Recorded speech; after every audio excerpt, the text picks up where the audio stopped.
जन से काम करें। तो क्या किया कि जो रिब्स के बीच में जो भगवान ने जगह बनाई है उसमें एक छोटा इंसिजन लगाया, एक स्कोप डाला और हार्ट को अप्रोच किया साइड से, सामने से अप्रोच करने के बजाय। इसमें इतना टाइम इसलिए लगा, तकरीबन 40 साल लगे। ये इतना टाइम इसलिए लगा कि जब सामने से अप्रोच करके और हार्ट सर्जरी का, हार्ट का पूरा बनावट, एनाटमी जब सर्जन्स पूरा अच्छी तरह समझ लेते हैं और वो कॉन्फिडेंट हो जाते हैं कि अब मेरे लिए इसको हैंडल करने में कोई नए सरप्राइजेज नहीं मिलेंगे, देन दे स्टार्टेड कि अब छोटे इंसिजन से करें, बोन नहीं कट करेंगे, मिनिमल छोटे से इंसिजन से होगा तो पेशेंट का रिकवरी फास्ट हो जाएगा। कहाँ बाईपास सर्जरी में हम 3 महीना रेस्ट बोलते हैं, मिनिमल इन्वेजिव में 15 दिन का रेस्ट बोलते हैं। तो यही है, MICS कोई बहुत बड़ा रॉकेट साइंस नहीं है, it is only a technical advancement. जैसे जैसे टेक्नोलॉजी एडवांस हो रही है, हर चीज़ एडवांस हो रही है। आपका मोबाइल एडवांस हो रहा है, आपका कैमरा एडवांस हो रहा है, आपका कार एडवांस हो रहा है, पर कार्डियक सर्जरी एडवांस नहीं हो रही है। तो ये जवाब है कि कार्डियक सर्जरी भी एडवांस हो रही है। तो MICS जो है वो एक्चुअली कार्डियक सर्जरी का एडवांस वर्जन है। और डॉक्टर साहब क्या ये बोले कि दिल भी छोटा सा है तो छोटी सी सर्जरी के साथ आप ठीक हो सकते हैं, जल्दी रिकवरी होती है क्या? जी हाँ, बहुत फास्ट रिकवरी होती है। एक्चुअली जो कार्डियक सर्जरी के बाद जो रिकवरी है उसमें हार्ट का जो कंपोनेंट है, रिकवरी में डिले होने में हार्ट का कंपोनेंट वो बहुत कम है, दैट इज़ ओनली 20%। 80% आपकी रिकवरी में टाइम लगता है इतने बड़े इंसिजन की वजह से। तो अगर हम इंसिजन को मिनिमाइज कर देते हैं तो हार्ट रिकवरी को 15 या 20 दिन का समय लगता है। तो हार्ट की रिकवरी हो गई, वुंड आपका 2 वीक्स में हील हो जाता है, ठीक है, तो you are good to go. So ये हार्ट की सर्जरी मतलब ये बन जाती है 1.5 मंथ, नहीं 3 वीक्स, 20 डेज, एक महीने के अंदर, एक महीने के अंदर।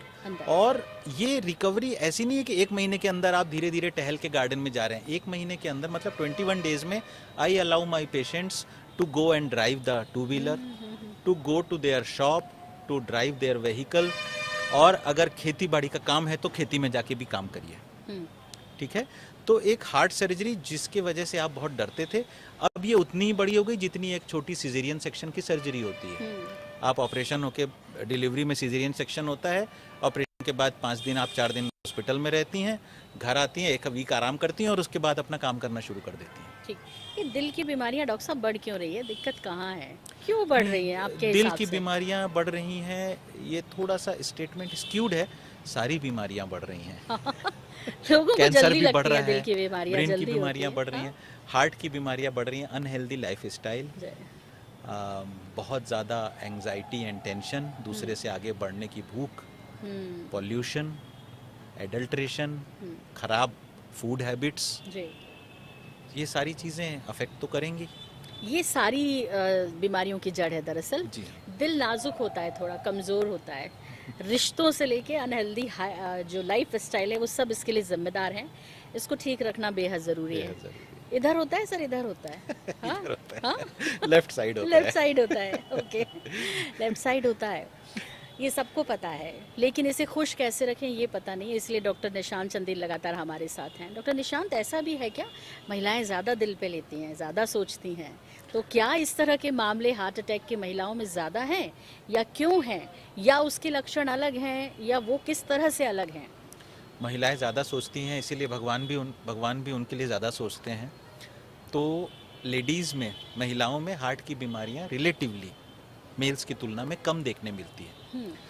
ऐसा इसलिए है कि जो फीमेल हार्मोन्स होते हैं, एस्ट्रोजन और प्रोजेस्टेरॉन, ये हार्ट के अंदर कोलेस्ट्रॉल डिपॉजिट होने का जो प्रोसेस होता है, जो कि एक नेचुरल प्रोसेस है, प्रोसेस ऑफ एजिंग जी।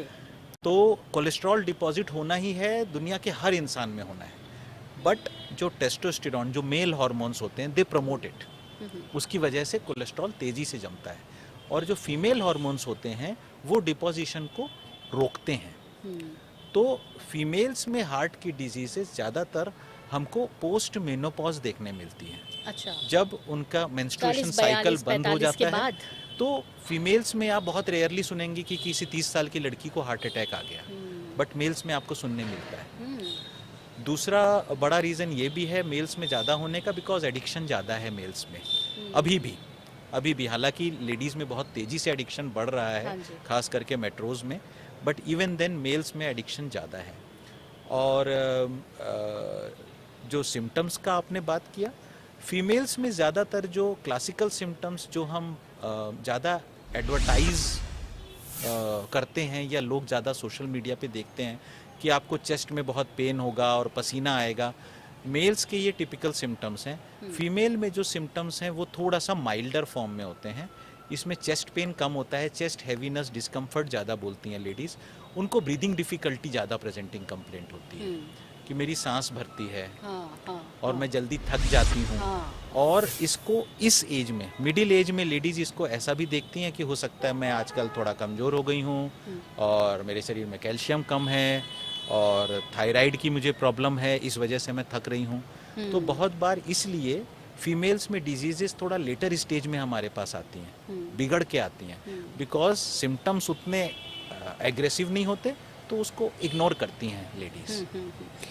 तो ये महिलाओं की तो बात की हमने डॉक्टर चंदेल, ये जो यंगस्टर्स में अभी हो रहा है इसका क्या कारण है? और बहुत सारे आप देख रहे हो कि जो जिमिंग कर रहे हैं, जो स्पोर्ट्स में हैं, जो यंग एज में हैं, इन लोगों के साथ क्या दिक्कत हो गई है? मतलब लोग कहते हैं भाई फिट रखिए, आपका यदि आपका हार्ट हेल्दी है तो आप हेल्दी हैं, लेकिन ये लोग जो जिम जा रहे हैं, और अभी देखिए ना कितने सारे केसेस, चाहे हमारी फिल्म इंडस्ट्री की बात कर लीजिए, कई ऐसे केसेस हैं जिन्होंने सबको शॉक्ड कर दिया कि यार इतनी कम। आपने अभी कहा ना कि 30 साल में पुरुषों में ज़्यादा, क्यों हो रहा है सर? देखिए, इसको आप दो तरह से देख सकते हैं।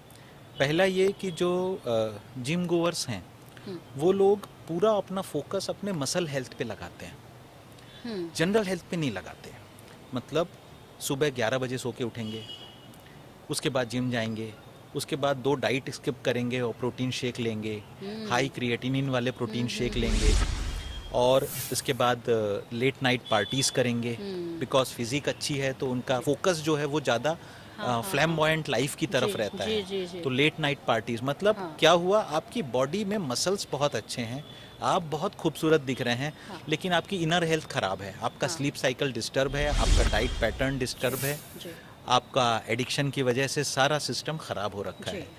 अब आपको दिख रहा है एक अच्छा बॉडी वाला लड़का या एक बहुत खूबसूरत फिगर वाली लड़की, बट आपको ये नहीं मालूम है कि अंदर सब कुछ हिला हुआ है। लोग सप्लीमेंट भी लेते हैं ना, बहुत सप्लीमेंट्स लेते हैं। अच्छा, दूसरी बात हो जाती है कि जो जिम है, ये जिम वेलबींग के बजाय मसल बिल्डिंग, बॉडी बिल्डिंग की तरफ ज़्यादा फोकस्ड होती है। तो बहुत ज़्यादा एग्रेसिव वेट लिफ्टिंग, बहुत aggressive over doing of exercise. अब क्या होता है, हार्ट अटैक में ज़रूरी नहीं है कि ब्लॉकेज फिक्स ब्लॉकेज हो, कई बार ऐसा होता है कि हम इसको अनस्टेबल प्लैक कहते हैं। बहुत एक मामूली सा 10%, 20% कोलेस्ट्रॉल जमा है, किसी भी टेस्ट में वो कोलेस्ट्रॉल का डिपोजिशन दिख नहीं रहा है, बट इतना हैवी वेट लिफ्टिंग आप जब कर रहे हो 140, 150 kgs का, तो प्रेशर इतना बढ़ता है कि ये जो छोटा सा प्लैक है जो कहीं भी बीमारी जैसा नहीं दिख रहा, अचानक से रप्चर हो जाता है और उस रप्चर्ड प्लैक पे क्लॉट बन जाता है।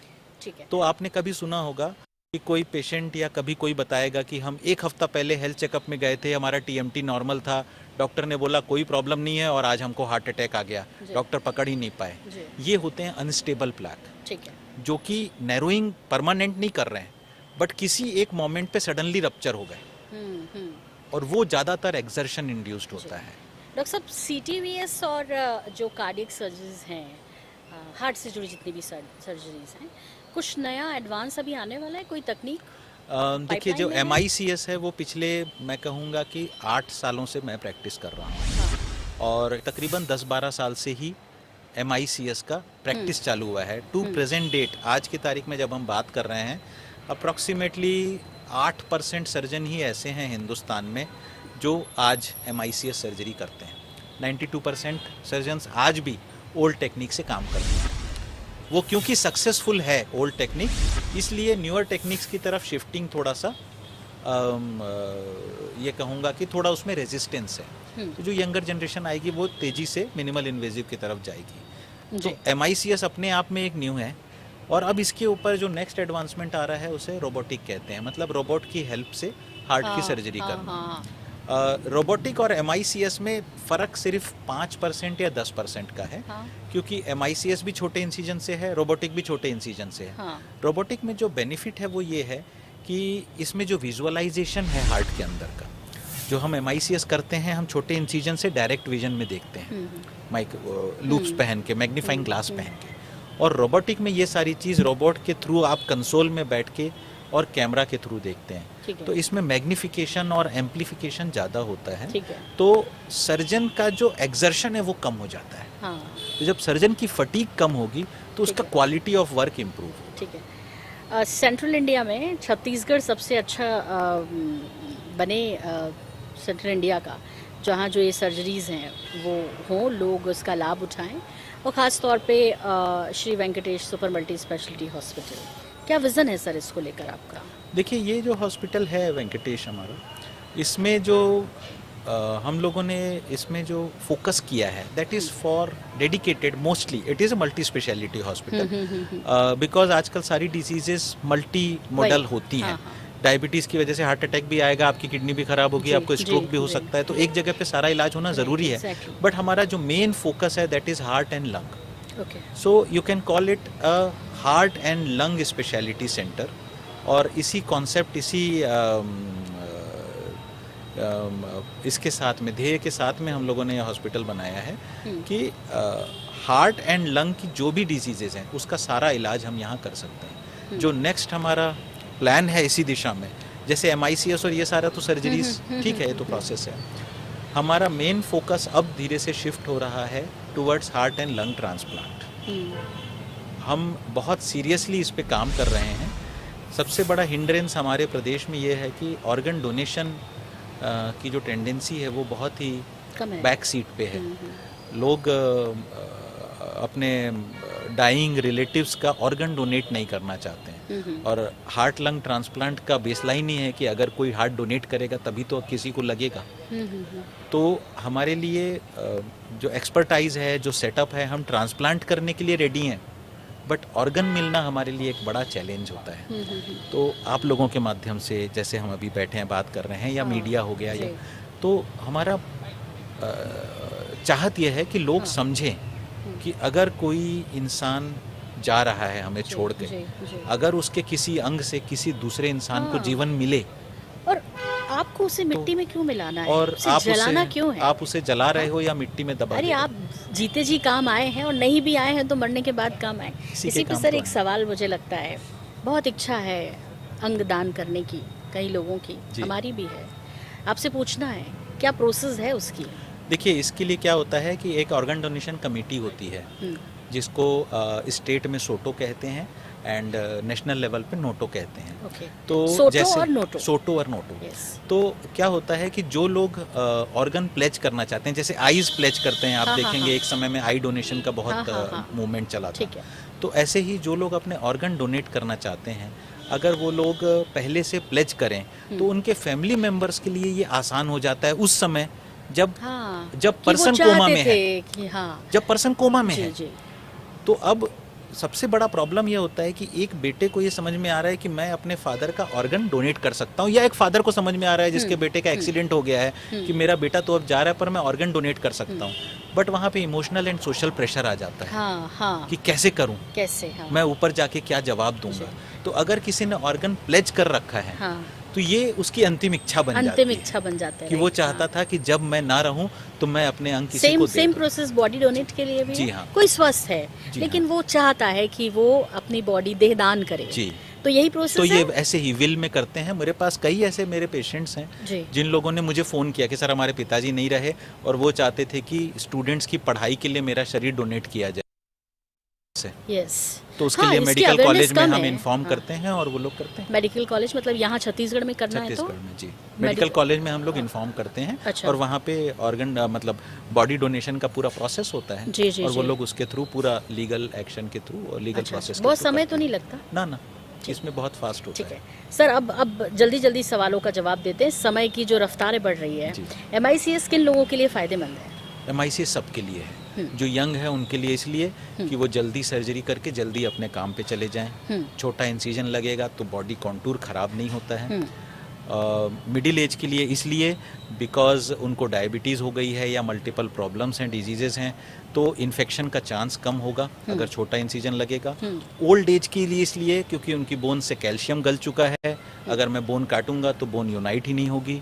तो बोन बिना काटे अगर सर्जरी कर सकूं तो उनके म्यूटिलेशन कम होगा और इतना एक्सटेंसिव सर्जरी का लोड नहीं होने से ओल्ड एज में भी आप ऑपरेशन को झेल सकते हो। बुजुर्गों के लिए सुरक्षित है? So it is the boon for the old age patients, diabetic patients, हाँ फीमेल्स, ओबीस फीमेल्स, मोटे लोग जी। जिनका वुंड हीलिंग का मेजर प्रॉब्लम है, जी जी it is boon for them. ये कार्यक्रम के जरिए कोई मैसेज आप देना चाहते हैं हार्ट कार्डियक सर्जरी के बारे में भी डॉक्टर साहब, और वो मैसेज जो एक समाज के लिए आप चूंकि फील कर रहे हैं, आप देख रहे हैं जिस तरह के पेशेंट आपके बीच आ रहे हैं, आपको लगता है कि कहीं कुछ मिथ है, कहीं कुछ दूर करने की ज़रूरत है, ये सबसे ज़रूरी मैसेज इस कार्यक्रम का क्या होगा? या मैंने वो चीज़ आपसे नहीं पूछी, ज़रूर मुझसे पूछनी चाहिए थी, मुझे पूछनी चाहिए थी आपसे, वो क्या है?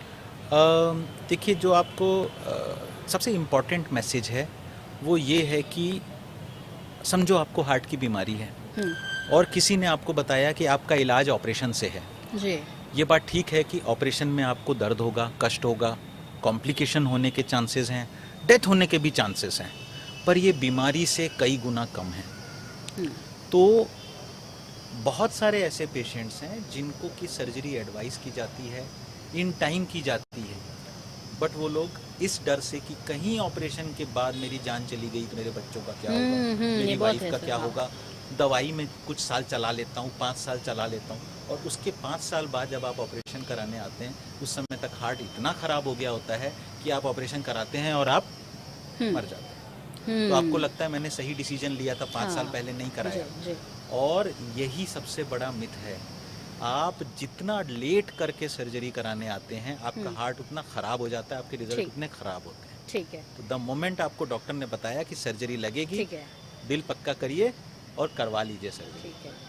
Last question but not least, आपसे ज़रूर पूछना है कि जो फिट हैं, हेल्दी हैं, उनको जांचें करानी चाहिए? डॉक्टर साहब आप भी तो कराते होंगे, तमाम डू एंड डोंट्स जानने के बावजूद भी कितने समय में कराते हैं और लोगों को क्या कहेंगे? देखिए, अगर आपकी कोई पॉजिटिव फैमिली हिस्ट्री नहीं है, मतलब आपके माँ पिताजी को हार्ट की कोई बीमारी नहीं थी और आप हेल्दी हैं, ना आपको डायबिटीज़ है ना ब्लड प्रेशर है, आफ्टर 40 आपको साल में एक बार अपना हेल्थ चेकअप कराना चाहिए। और हेल्थ चेकअप में मैं जो कॉमन अपनी प्रैक्टिस में देखता हूँ, क्या होता है, बहुत सारे pathology lab whole body checkup के नाम से 3,500 में होल बॉडी चेकअप सस्ता पड़ता है, घर से सैंपल ले जाएगा, कुछ नहीं बड़े करना ऑफर है। निकालते हैं जी। अब होता ये है कि ये होल बॉडी चेकअप नहीं है, ये होल ब्लड चेकअप है। ब्लड के 70 प्रकार के टेस्ट कर लिया उन्होंने, थायराइड देख लिया, कोलेस्ट्रॉल देख लिया, क्रिएटिनिन देख लिया, बट होल बॉडी चेकअप होता है, उसमें ब्लड चेकअप एक पार्ट है। फिर यदि आपको आपकी जॉब प्रोफाइल ऐसी है या आपकी फैमिली प्रोफाइल है जिसमें हार्ट डिजीज आपकी फैमिली में, तो हार्ट का चेकअप कराने के लिए आपको ECG, echo, TMT, coronary angio ये कराना है। अगर आपकी फैमिली में कैंसर की हिस्ट्री है कि लीवर कैंसर ज्यादा होता है, तो आपको लीवर का fibro scan, sonography, CT scan, MR, CP according to doctors. तो जो होल बॉडी चेकअप आप जिसको कहते हैं वो यस आफ्टर 40 पर ईयर जरूर कराना चाहिए, हर साल जरूर कराएं। और जो आपका डिजीज पैटर्न है आपकी लोकेलिटी का या आपकी फैमिली का, उस पे फोकस्ड टेस्ट उसमें जरूर ऐड होने चाहिए। डॉक्टर निशांत, बहुत ज़रूरी चीज़ें आपने आज कही हैं हमारे इस पॉडकास्ट में, और वाकई में ये बहुत ज़रूरी है आपके लिए। देखिए, शॉर्टकट तो किसी चीज़ का नहीं होता, और ख़ासतौर पे हेल्थ का तो बिल्कुल ही नहीं होता। इसलिए आप ये सोशल मीडिया पर देखकर जो मास्टर बनने की कोशिश कर रहे हैं, मत कीजिए ऐसा।